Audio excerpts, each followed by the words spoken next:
ধন্যবাদ। ৭১ জার্নালে যুক্ত হয়েছেন আপনি আমাদের সাথে, গোলাম মুর্তজা, এবং সময় দেওয়ার জন্য। আহ, জানতে চাই আপনার কাছে, উপদেষ্টা আছেন এই মুহূর্তে আইএমএফ এর এই বার্ষিক সভায়।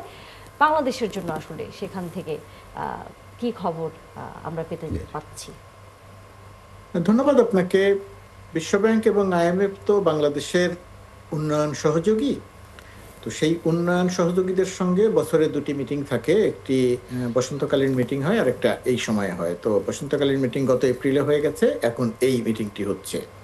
এবং এখানে বাংলাদেশের অর্থ উপদেষ্টা, বাংলাদেশের প্রধান উপদেষ্টার আন্তর্জাতিক বিষয়ক দূত ডক্টর লুৎফে সিদ্দিকী সহ ইআরডি সচিব, অর্থ সচিব সহ বড় একটা প্রতিনিধি দল এই মুহূর্তে ওয়াশিংটন ডিসিতে অবস্থান করছেন এবং ওয়ার্ল্ড ব্যাংক এবং আইএমএফ এর সঙ্গে মিটিং করছেন।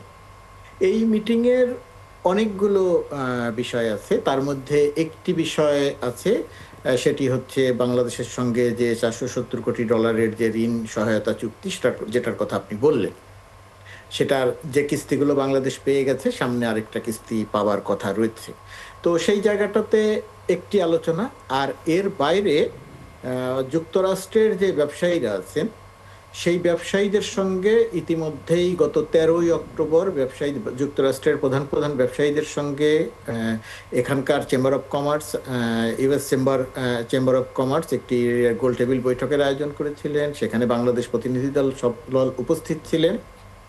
এই দুটি বিষয় নিয়ে যদি আমি আপনাদেরকে একটু দেই বা কথা বলি, সেটি হচ্ছে এরকম যে যখন গত এপ্রিলে এই সরকার তার অল্প আগে দায়িত্ব নিয়েছিল, তো গত এপ্রিলে যখন এখানে মিটিং করতে আসে বাংলাদেশ প্রতিনিধি দল, এই প্রতিনিধি দলই এই অর্থ উপদেষ্টাই, তখন যুক্তরাষ্ট্রের ব্যবসায়ীদের পক্ষ থেকে অনেকগুলো প্রসঙ্গ উত্থাপন করা হয়েছিল এবং অনেকগুলো সমস্যা চিহ্নিত করা হয়েছিল।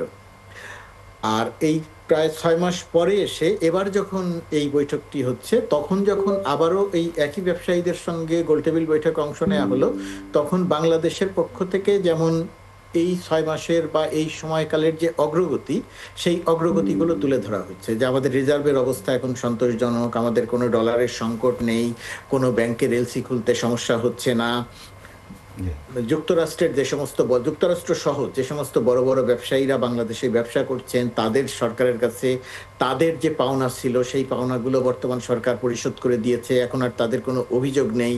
এবং এই সবই ছিল হচ্ছে বিগত শেখ হাসিনার, মানে পলাতক শেখ হাসিনার ফ্যাসিস্ট রেজিমের একটা ধারাবাহিকতা। সেই দায়টা আমাদেরকে বহন করতে হচ্ছিল, বর্তমান সরকারকে বহন করতে হচ্ছিল। বর্তমান সরকার দায়িত্ব নিয়ে 1 বছরের মধ্যে অর্থনীতিকে মোটামুটি একটা সন্তোষজনক জায়গাতে নিয়ে গেছে। ব্যাংকিং সেক্টর থেকে আর্থিক খাত সংস্কার, যে সমস্ত ব্যাংক শেখ হাসিনা লুটপাট করার সুযোগ করে দিয়েছিল, সেই লুটপাটগুলো বন্ধ করা হয়েছে।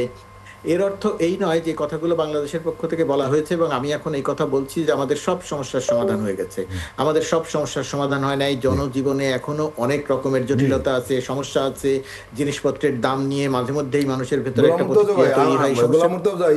আমার দুটো প্রশ্ন, সেটি হলো যে আমরা একটা নির্দিষ্ট করে জানতে চাই যে আইএমএফ এবং ওয়ার্ল্ড ব্যাংক এর কাছে বাংলাদেশ কি চায়, ঠিক উল্টোটা এই দুটো আর্থিক প্রতিষ্ঠান বাংলাদেশের কাছে কি চায়।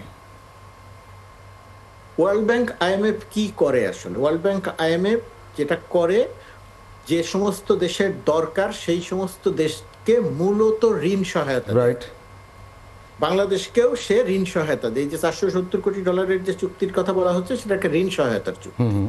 এখন ঋণ সহায়তার চুক্তি কারা নেয়? ঋণ সহায়তাটা কারা নেয়? ঋণ সহায়তাটা নেয় ঋণ যাদের দরকার আছে, টাকা যাদের দরকার আছে তারা।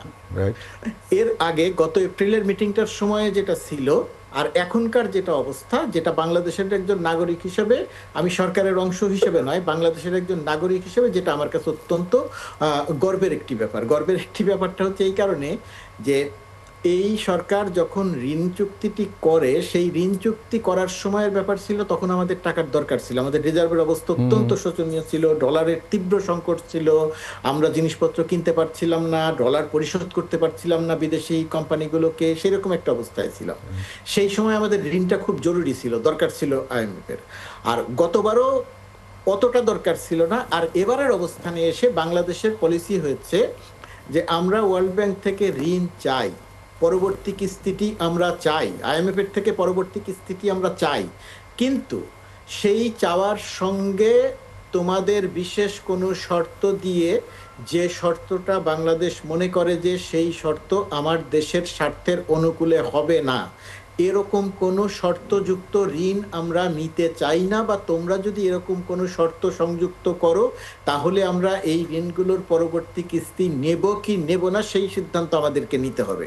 অর্থাৎ আমরা অর্থ উপদেষ্টা তার খুব পরিষ্কার করে আইএমএফ এর জায়গাটাতে কথা বলেছেন। মুর্তজা ভাই, আপনি কিন্তু একটা কথা বললেন যেটা সেটা একটু আমাদের জন্য, মুর্তজা ভাই আমাদের জন্য একটু নতুন, আমি একটু বলি আপনাকে, আপনি যে কথাটা বলেন আমাদের জন্য বেশ নতুন, সেটি হলো যে আমরা কি বার্গেনিং পজিশনে আছি? আমরা অবশ্যই বার্গেনিং পজিশনে আছি, এবং সেখানে আমরা আমাদের শর্ত অনুযায়ী, আমাদের সুবিধা অনুযায়ী যদি ঋণ সহায়তা পাওয়া যায়, তাহলেই আমরা এই ঋণ সহায়তা নেয়ার ব্যাপারটা চিন্তা করব। আর যদি আমাদের কি বলবো, আমাদের দেশের স্বার্থ, আমাদের বলতে দেশের স্বার্থের অনুকূলে আসবে না এরকম কোনো সন্দেহ, কোনো শর্ত যদি সংযুক্ত থাকে, তাহলে বাংলাদেশ এই জায়গাটাতে ঋণের ব্যাপারটা নিয়ে রিথিঙ্ক করবে। আমরা বলে দিব না যে আমরা ঋণ নিব না, কিন্তু আমরা যেটা বলে দিব যে আমাদের স্বার্থ সংশ্লিষ্ট জায়গাতে তোমরা এমন কোনো শর্ত দিতে পারবে না যেটা আমার দেশের বিরুদ্ধে যায়। অর্থাৎ আপনি যে বললেন বার্গেনিং অবস্থানে আছি কিনা, আমরা অবশ্যই সেই জায়গাতে আছি। তার কারণ হচ্ছে আমাদের অর্থনীতি এখন যথেষ্ট মজবুত, আমাদের রিজার্ভ এখন যথেষ্ট শক্তিশালী, আমাদের ডলারের দাম এবং ডলারের পর্যাপ্ত স্থিতিশীলতা ভালো আর কি। আমাদের একটা মোটা, আমি বলি না যে একেবারে সবকিছু আমাদের ঠিক হয়ে গেছে, কিন্তু আমরা এই 5 আগস্টের পরে দায়িত্ব নেওয়ার পর থেকে এখন এই মাত্র 1 বছরের মধ্যে আমরা মোটামুটি ভাবে একটা সন্তোষজনক জায়গাতে এসেছি। মুর্তজা ভাই, আরেকটা প্রশ্ন যেটা খুব বেশি আলোচিত, সেটি হলো যে আপনি নিজে জানেন যে আমাদের দেশ থেকে এই পালিয়ে যাওয়া প্রধানমন্ত্রীর সরকার কি পরিমাণ অর্থ পাচার করেছে। আমরা জানতে পারলাম যে সেখানে পাচার করা অর্থ ফিরিয়ে আনার বিষয়েও আলোচনা হবে। এই বিষয়ে আপনি আমাদের কিছু জানাবেন?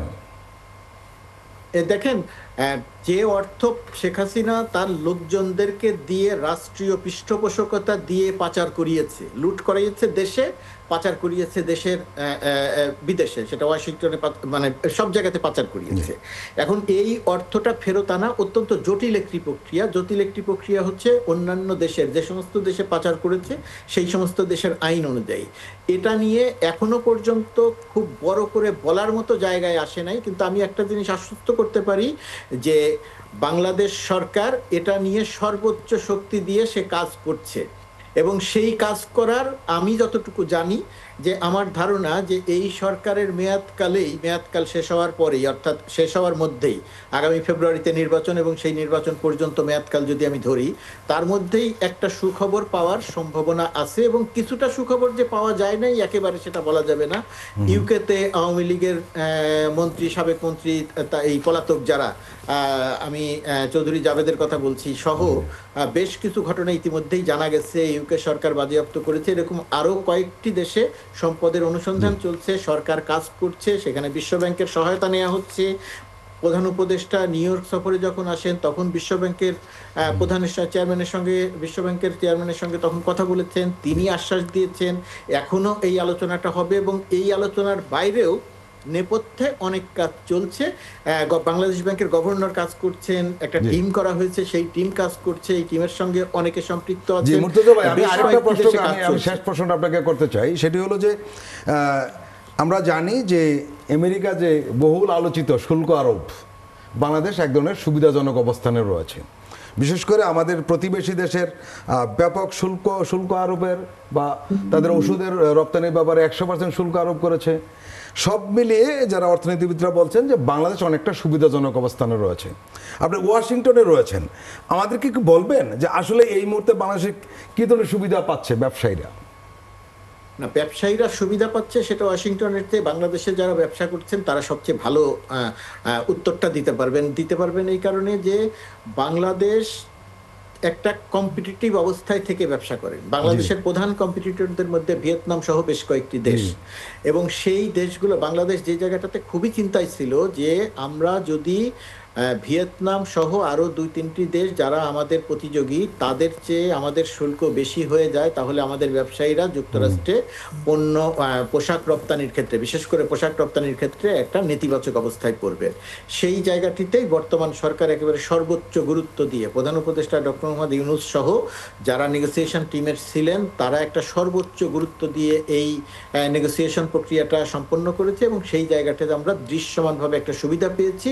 এখন হিসেব করে দেখা যায় যে বহু পণ্যে ভিয়েতনামের চেয়েও আমরা একটা সুবিধাজনক অবস্থানে আছি। আরেকটা বিষয় হলো আমি একটা শেষ করি জাস্ট, সেটা হলো যে আমাদের ওষুধের একটা বড় ধরনের বাজার তৈরি হচ্ছে যুক্তরাষ্ট্রে, এই ধরনের একটা খবর পাচ্ছি, আসলে কি?